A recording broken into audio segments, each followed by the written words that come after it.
नमस्कार साथियों, मैं हूं अनूप थपलियाल। साथियों, उत्तराखंड में बीजेपी के 18 और नेताओं की लॉटरी लग गई है। पुष्कर सिंह धामी सरकार ने दायित्वों की दूसरी सूची जारी कर दी है।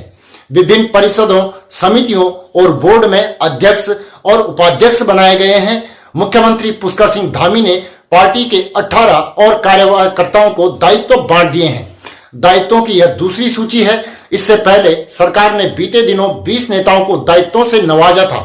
चलिए आपको बता दें कि भाजपा के किन किन नेताओं को कहां क्या क्या जिम्मेदारी सौंपी गई है। लेकिन उससे पहले आपसे आग्रह है कि हमारे चैनल को सब्सक्राइब अवश्य कर लें। साथियों, मुख्यमंत्री पुष्कर सिंह धामी ने अपनी कैबिनेट में 18 नए नेताओं को शामिल कर लिया है।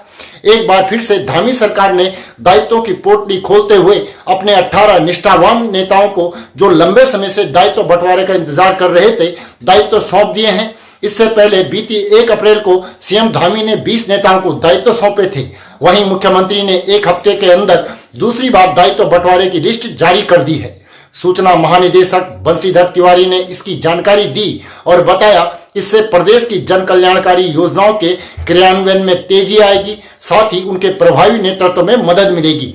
आइए जानते हैं कि मुख्यमंत्री ने किन नेताओं को कैबिनेट में शामिल करते हुए दर्जा प्राप्त राज्य मंत्री बनाया है।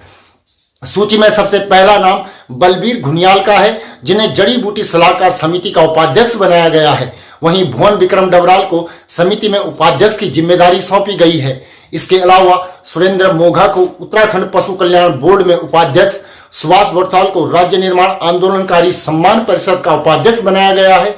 पुनीत मित्तल को नगरीय पर्यावरण संरक्षण परिषद में उपाध्यक्ष, तो गिरीश डोभाल को प्रदेशीय मौन परिषद में उपाध्यक्ष बनाया गया है।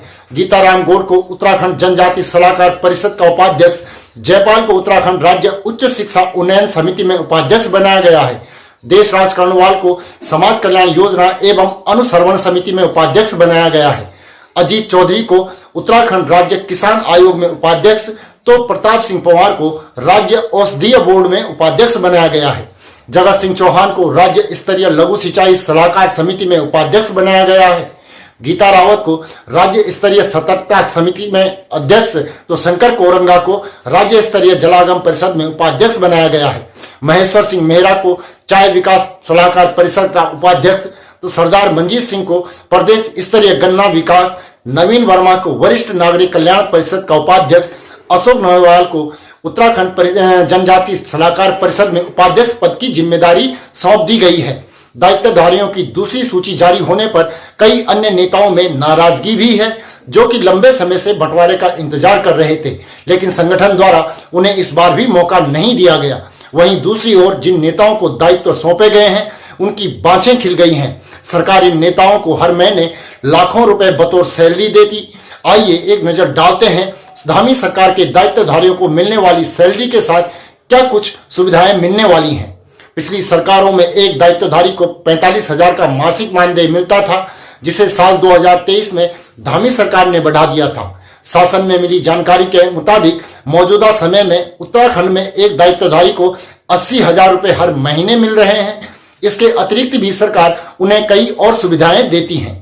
दायित्वधारियों को सरकारी वाहन भी मिलता है, और अगर वह सरकारी वाहन का इस्तेमाल नहीं करते हैं तो वाहन के लिए 40,000 रुपये प्रतिमाह अतिरिक्त भुगतान का प्रावधान भी रखा गया है।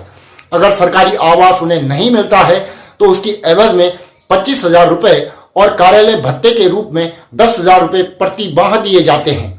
2,000 प्रति महीना टेलीफोन मोबाइल रिचार्ज की भी दायित्वधारियों को सुविधा दी जाती है। वहीं दायित्वधारी एक चतुर्वर्ग का कर्मचारी भी अपने साथ रख सकते हैं, जिसका कि मासिक वेतन 12,000 से 15,000 के बीच होता है, जो कि सरकार की ओर से ही देय होता है।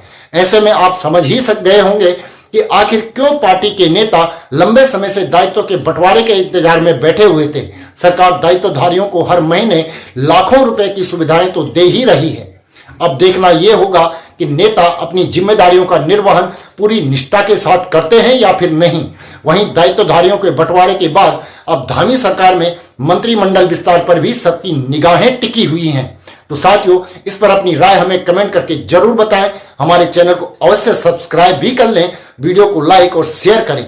और आपसे एक छोटा सा निवेदन है कि नीचे दिए गए नंबर या फिर QR कोड के माध्यम से हमारा सहयोग करके हमारा सपोर्ट जरूर करें। अगली रिपोर्ट में आपसे शीघ्र ही मुलाकात होगी। तब तक के लिए नमस्कार।